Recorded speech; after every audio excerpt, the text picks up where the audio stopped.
How's it going? So, another video, we're on a roll.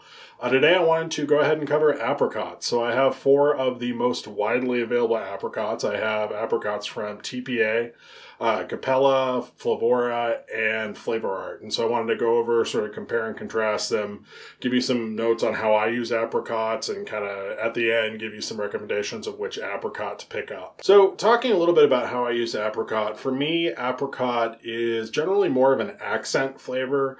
I feel like whenever I grab apricot and try to mix with it, if I try to put any other kind of fruit in there, it just kind of gets lost. It kind of blends in the background in, you know, both a good way and a bad way for me.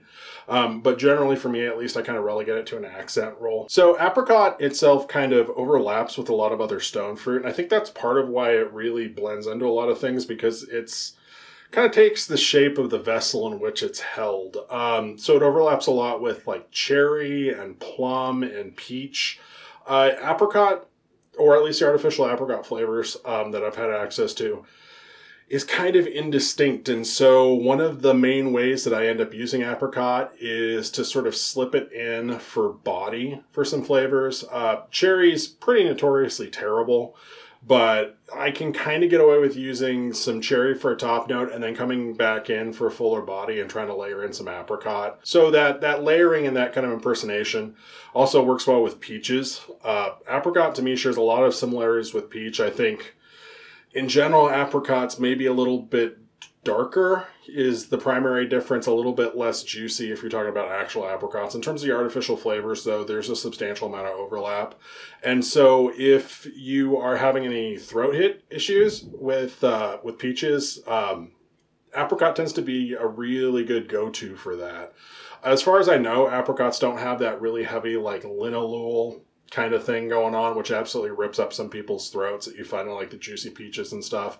And so in general, they tend to be smoother than peach. And I think that's kind of borne out by this testing. I didn't even bother including a harshness category because to me, at least, like none of these flavors actually come across as harsh.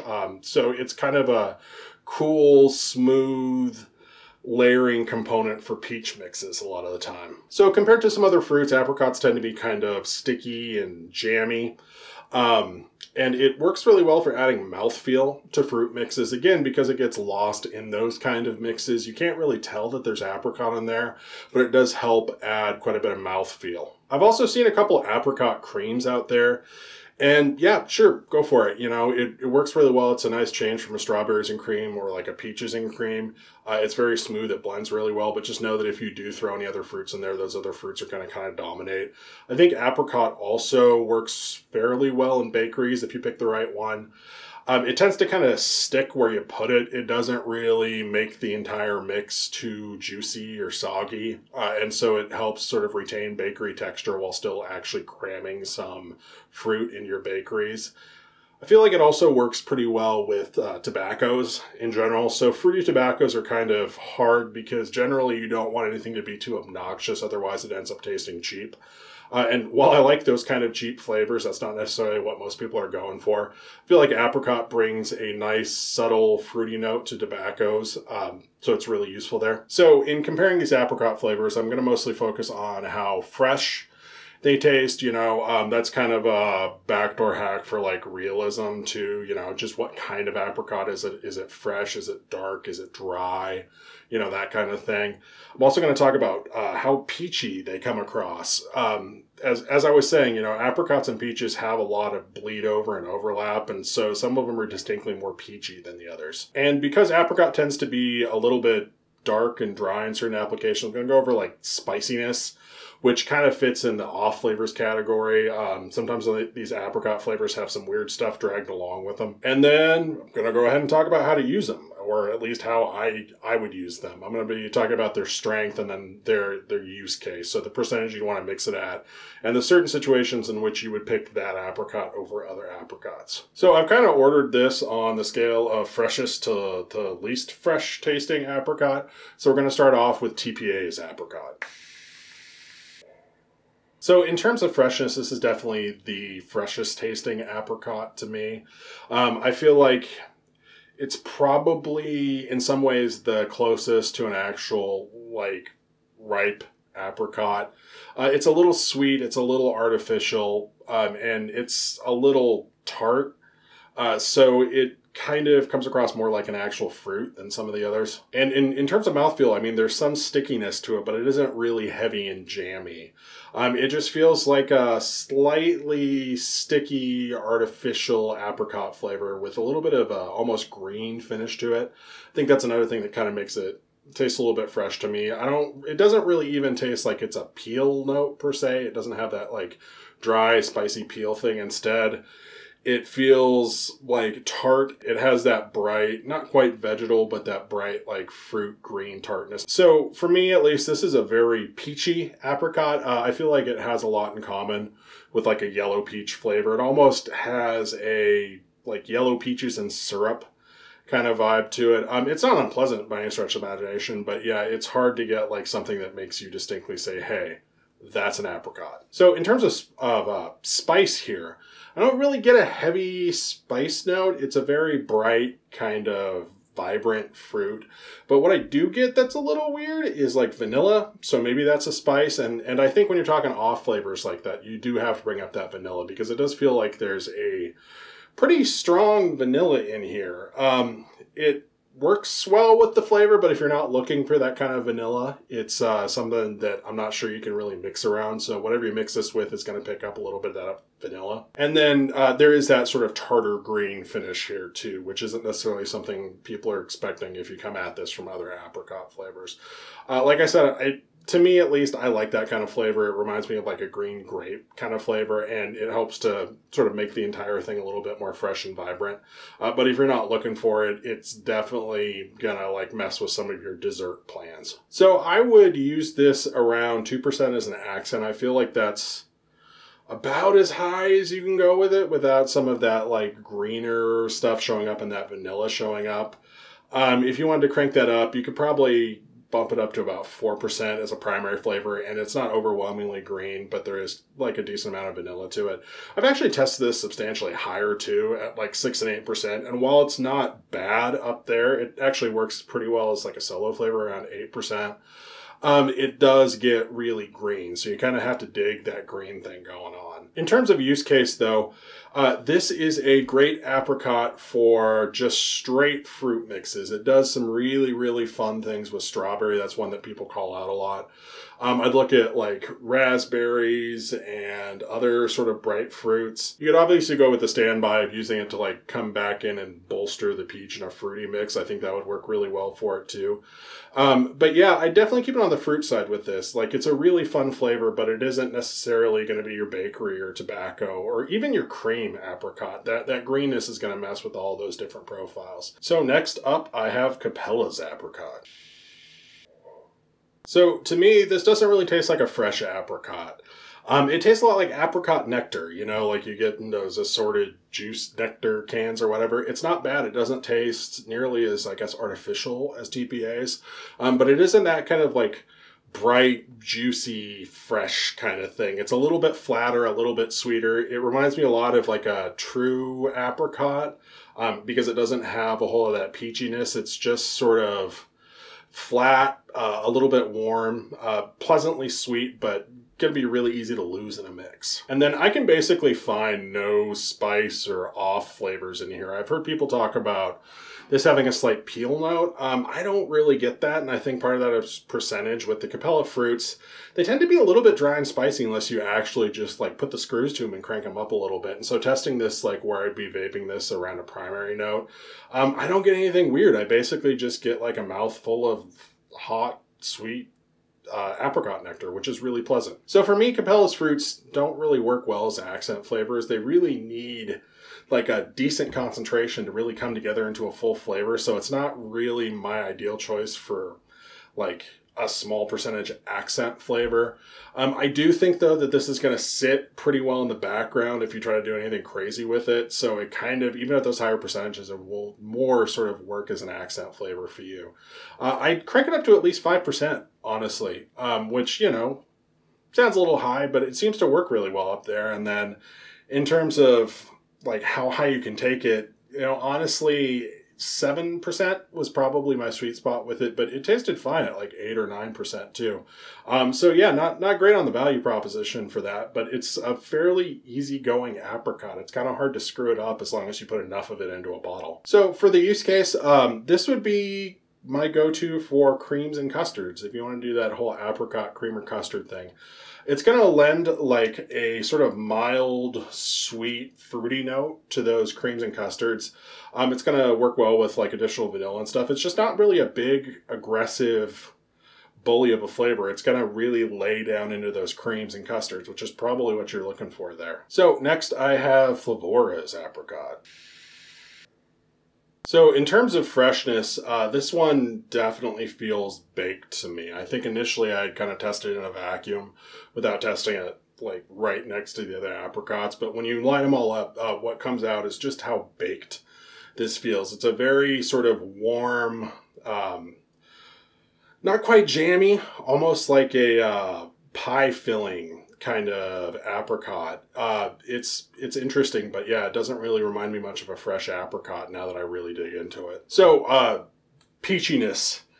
It is less sort of bright, vibrant peachy than TPA's, but I do feel like there's still a good deal of peach in here. I think it kind of counteracts it a little bit because this does feel so sort of warm and baked. Baked peach is going to be a lot more similar to an apricot than a fresh peach. So I think it works a little bit better here, honestly. And then in terms of like spiciness and off flavors, I could swear there's some kind of brown sugar in here. Like it has some of that heavier brown sugar, almost molasses sweetness. And there's something, I don't really taste cinnamon, but I kind of feel something that feels a little bit like warming, like cinnamon in there. It just all really sells that kind of baked profile. I do feel like there's maybe a very light vanilla in here, but it's not as sort of vanilla heavy as TPA's. But yeah, overall, a little bit more accurate to probably call it a baked apricot. But yeah, there's nothing too tremendously off. So while this is fairly concentrated compared to some of these other flavors, it's still kind of work in the background. That's just kind of the way that apricot actually works. So I'd use this around 2-3%. And if you don't have a lot else going on the profile and nothing else fruity, it will come across as one of the primary flavors. But you start adding other fruits, other like brighter, more aggressive fruits, it's definitely going to sink into the background on you. But yeah, in terms of use case, I think this is most of the way to a very good like pie filling, specifically in terms of like bakeries. I feel like if you added in some more peach, I think this would work as the base for a really good peach pie. It actually kind of reminds me too of some of the peach notes that they use in iced teas. So I would look at something like that with it too. And last for today, I have Flavor Arts Apricot. So this one has kind of become the de facto apricot when people are talking about apricot in DIY at least. It is not a fresh apricot. This is very dark. It's very dry. It reminds me more of something like apricot fruit leather than like an actual ripe apricot. It's not bad by any stretch of imagination, but it's a darker, sort of spicier take on an apricot. This also doesn't remind me much of a peach. I think it'd have to be a little bit juicier, you know, to remind me of a peach. It doesn't have any of that kind of like juicy peach brightness. It just tastes like dried apricots. So I do get quite a bit of spice in here, and I'm kind of going back and forth on whether it was sort of intentional or it's just a sort of souped up version of that kind of peel note that you get from a lot of the Flavor Art fruits. It has that kind of like dry kind of spiciness to it. The base of this is actually pretty thick and heavy, so that helps to counteract some of the harshness that I'd get off something like Flavor Art's Fuji.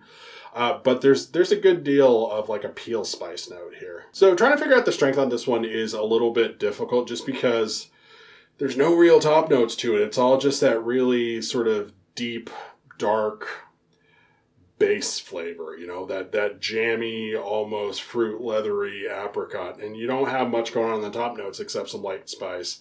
So it does seem like it's maybe a touch weaker than some of the other Flavor Art fruits. Probably using it between like 2 to 3%. And again, it's an apricot, so it's going to sit in the background.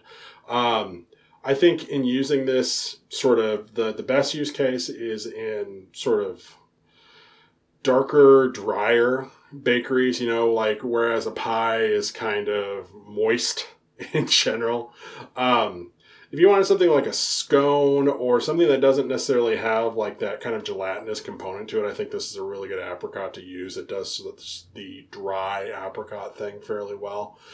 This is also a really good apricot for mixing with tobaccos. That spice note kind of just disappears in tobaccos, and so it brings like a nice dried fruit note to your tobaccos. So yeah, those are the apricots that I tested. On the whole, actually, I was really pleasantly surprised. None of these are bad flavors. I feel like they each have their own very specific like use case where they'll shine.